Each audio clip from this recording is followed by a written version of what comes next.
They don't play the hard way. Yeah. We are back. Three the hallway.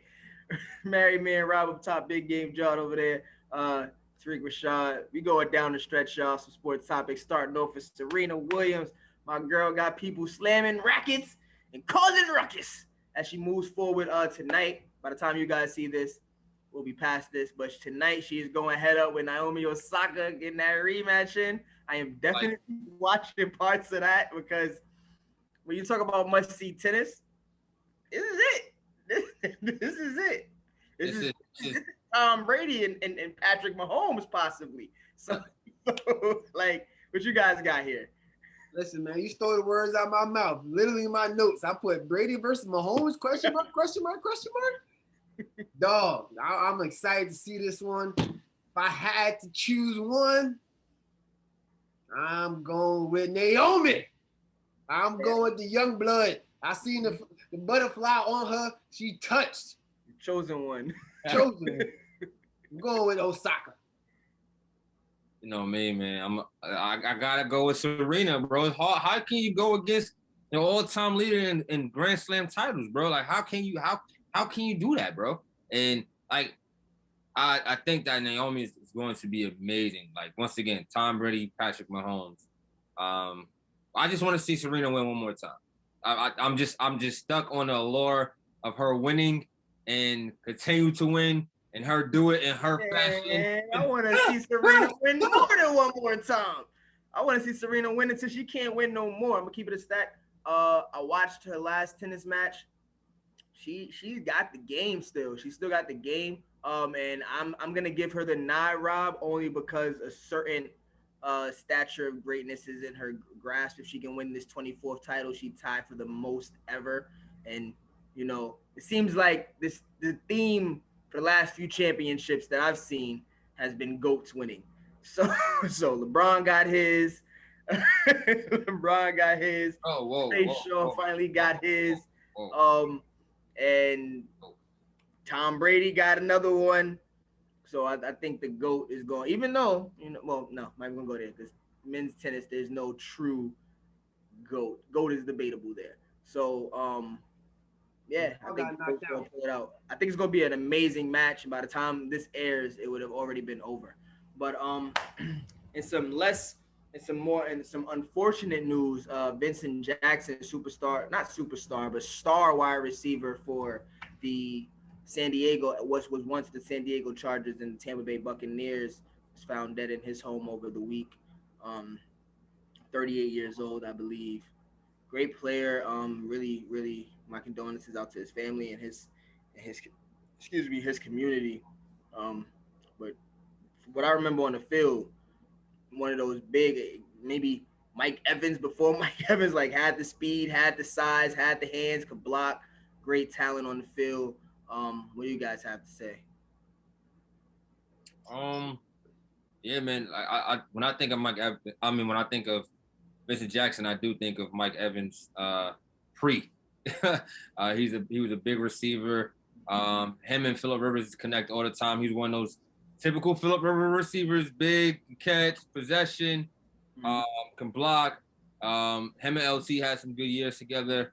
And then even like transitioning his career from being a star guy to being a mentor for Mike Evans in his later years in Tampa Bay was awesome to see as well. And I just, condolences goes out to his family. It's a tragic event, and we just pray for the family and hope that they can get through this in this tough time.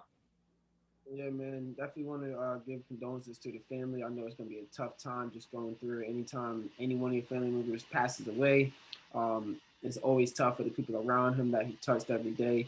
I was doing a little bit of research on the autopsy, and it said a bunch of things, but the one thing that stood out to me was a lot of outstanding health conditions. He did play in the time in the NFL where you can tackle somebody with the helmet, take blows to the head, and it wasn't a penalty. So you ain't falling out, get back out there. Right. So I do think that his football injuries had a lot to do with it, and it is just really sad. And I really hope that the NFL looks at stories like these. You know what I mean? Like the dude was 38. He had a whole life ahead of him. You know what I mean? So just want to give my condolences or our condolences for Serena hard way to the Jackson family. Facts. Moving on. Usman defeated Burns, and Usman is now 13-0 in the UFC. Yeah, man. 13-0 in the UFC. The welterweight division, I believe. Yep. Is there any competition for him, guys? Listen, them boys was friends. Them boys was homeboys and training partners, and he proved it, bro. I'm the better one out of us. Like you said, Ty, he's been like I want to say 13-0 in his last 13 fights. His only loss was the second fight of his entire career. And I don't even think that was in the UFC. Listen, he's undefeated in the UFC. Yeah, so listen, man, we might have another. We got to keep an eye on this guy kind of situation. But Kamaru Usman, shouts out to you, man. I don't know if he can fight the last style bender. Style bender, but that would be an interesting fight. I think he might be out of his weight class. But if what's the name can get his weight class up, man, whoo boy, that would be one for the ages. All right, and lastly, guys, little controversy on the court. Jonas Valanciunas was dunked on by Rob. Say his name one more time, please. Chimezie Metu. Chimezie Metu of the Sacramento Kings. And when he was dunked on, kind of got hung up on Valanciunas. But it looks like he was basically saddling his neck. Valanciunas grabs the leg, kind of hits him with the Usman takedown. And the teams didn't like that. And a few plays later on in the game, Valanciunas got the same scenario where he was able to dunk on someone. Wasn't Metu, but he in turn put his legs on that person, saddled him. Valanciunas is a lot bigger than the person that he did it to, so he basically climbed over the top of him, leapfrog. But it wasn't a clean leapfrog. There was lower region to head area touching. So contact, I'll say, not touching, but contact. What do you guys feel about this? Was it too much from Valanciunas on either side, the way that he reacted when he was dunked on, or the way he reacted when he dunked on homeboy? Listen, man, I think it was too much for my man Metu. Reports out that game says that he broke his wrist. So this is he broke his wrist and he's out 7 weeks. So this is a perfect example of flexing going wrong. You know what I mean? Sometimes you got to respect your opponent. Valanciunas is an NBA veteran. He is no slouch. I believe Metu, he's a second rounder. And he's trying to make a name for himself, and to me, it went wrong. I'm not mad at Valanciunas for taking it out on the other end of the court a few plays later and going ham on the Kings. This is what basketball is about, but you gotta, at the end of the day, you gotta respect your opponent,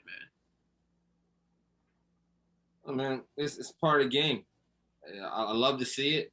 I don't love to see the guy get hurt.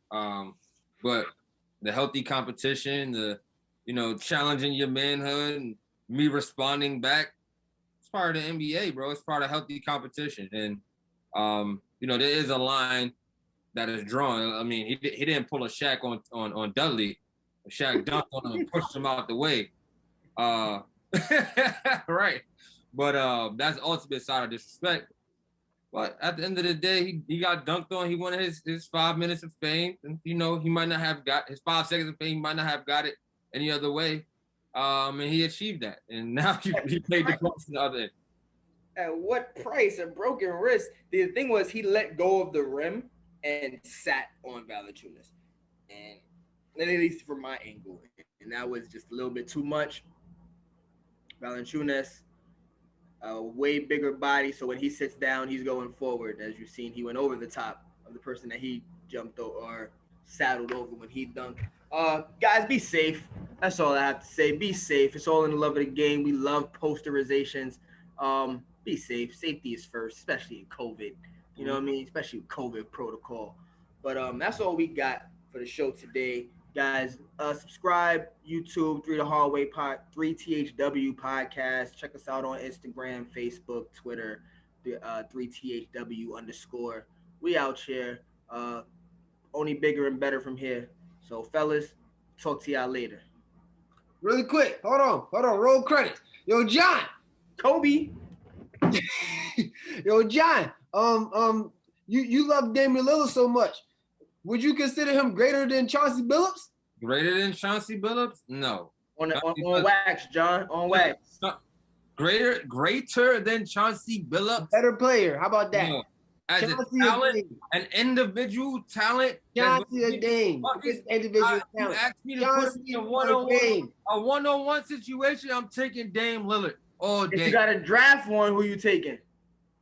I'm definitely taking Dame Lillard if I got to draft one. Are you so crazy? Who you saying is better? I'm saying that as a talent, I have Dame Lillard. Lose with as a leader, I got Chauncey Billups. That's just what I believe in. And I holla at Charlie. He out, man. John out here dancing on the track. So what I do, I dance on that wax, baby. They don't play with the hard way.